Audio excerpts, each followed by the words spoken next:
We decided at the beginning of our planning and research that we would do a horror genre.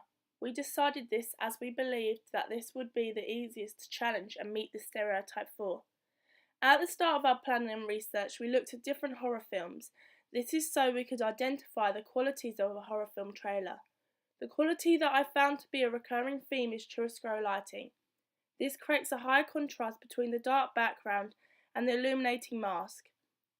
This adds an eerie effect to the trailer and allows us to see the person in the mask as mysterious and a threat in our trailer.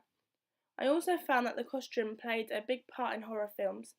This is why we decided to meet the stereotype and have our antagonists wearing masks, as we found out that masks are often used to hide someone's identity. We had our two antagonists in hoodies to meet this stereotype of the negative representation of youth. The theorist Bill Osbergy focused on the negative association with the hoodie and how it has come to represent a problematic youth. We put our antagonists in hoodies to give them an insight into what may happen. As a team, we decided that we wanted our victim to have a secret of her own, as we found that the victim usually is portrayed as innocent. This put a spin on what you'd expect from this genre film. I think it is good to challenge the idea of the vulnerable victim, as this makes us different from the average horror movie trailer, while still conforming to lots of horror film norms. When I looked at horror movie posters, I found that they all had an image that was the main focus of the poster, and that the page wasn't too overcrowded. Due to this, I decided to have a black background and have the masked figure in the centre of the page. I then decided to add a shadow of another masked figure behind this to make the poster eye-catching. I also found that black, red and white were the main colours used on horror posters. I didn't go against this, as I also use these colours.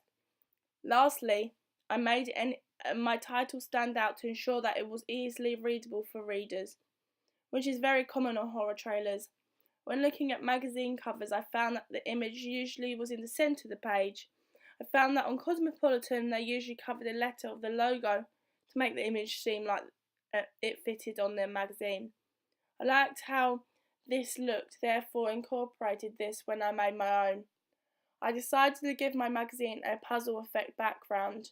I think this will make my magazine stand out, as I didn't see anything like this on other magazine covers I looked at.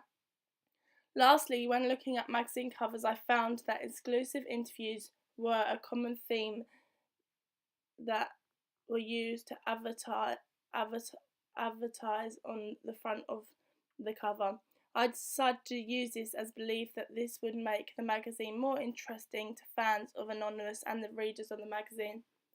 Overall, I think that I mainly conform to media conventions of real media products in my own products.